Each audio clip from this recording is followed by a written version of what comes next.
Good morning. LFR was dispatched to a building fire this morning when our crews from a long way away saw the column of smoke.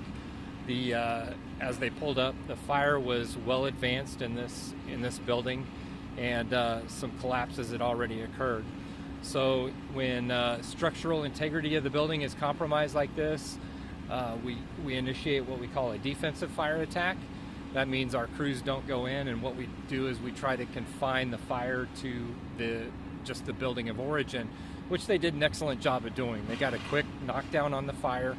The fire is currently under control, and at this point in time, we don't have a cause. There's going to be an extensive investigation, and in fires like this, where you have a lot of damage to the building prior to our arrival, and it makes it a little bit more difficult for the investigators to pinpoint the actual cause of the fire. So it's probably going to be all afternoon before they're able to kind of determine where that's at and work through the rubble.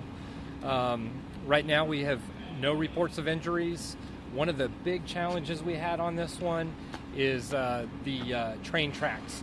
So we had to get the train tracks shut down because no matter how we operated, we couldn't avoid that. So we contacted Burlington Northern and the railroads, and we've got the train line shut down at this point in time. Traffic on Cornhusker is moving just fine, but the traffic to Adams is shut down. And the tracks weren't affected at all? The tracks are not affected. They just happen to be in close proximity to the building, and so that created a little bit of a challenge for our crews. Obviously, as you can see, there's hose lines laid across the railroad tracks, and so we want to protect those hose lines because they are supplying water to our different apparatus to put the fire out. But considering how big the fire was, you mentioned earlier how quickly they were able to get the flames knocked Our out. crews got here quickly. They made a great defensive attack, got the fire knocked down, prevented it from spreading to any other buildings. So they did a really great job today. Was this a 3-alarm response, or was it just a 2-alarm response? I believe it was a 2-alarm response. I heard the second alarm called before crews got on scene, and the reason for that is they recognize that it's a large structure with an advanced fire, and so we try to get as many resources on scene as soon as possible, so we can get a quick control of it, which they did. And setting up the as you can see from the ladder truck and all that. Those operations require a lot of people to get set up in a hurry, so they did a great job of recognizing the need for additional crews early and getting them here. And like I said, the fire was quickly placed under control. Do you know when did it start? What's that? Do you know when did it start? When did it start? I'm not sure. I can get you a time.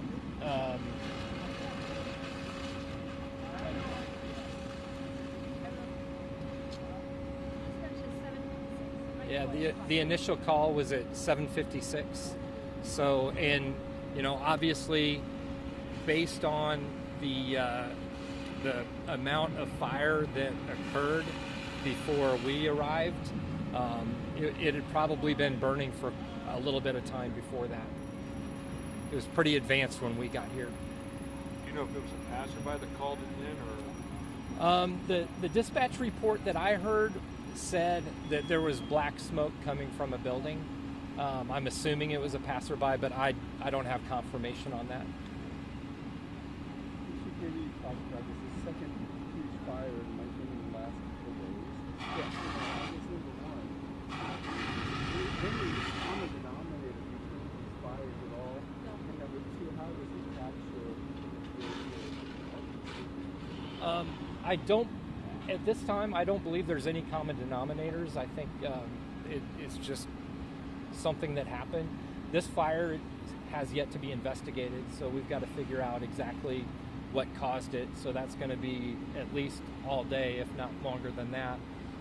As far as our crews go, this is a lot of work for our crews, but that's what their job is. They do a great job. This happens to be the same shift that was on the fire the other night, so they're getting a lot of fires right now, but that's what they're trained for, and obviously they did such a great job today. Their training is paid off, and so they're doing great work here. Any idea of why it got so big so fast? No, I could only guess, but I would say that whatever did cause the fire had probably been burning for a while before anyone was able to notice it from the outside. These buildings, when they start on fire, they do contain a lot of the smoke until the heat gets to where the windows start to burst and everything. So it's possible that the fire had been burning for quite a bit of time before anyone actually noticed it. And again, no injuries, no. We have no reported injuries, and the building, to my knowledge, was unoccupied at the beginning of the fire.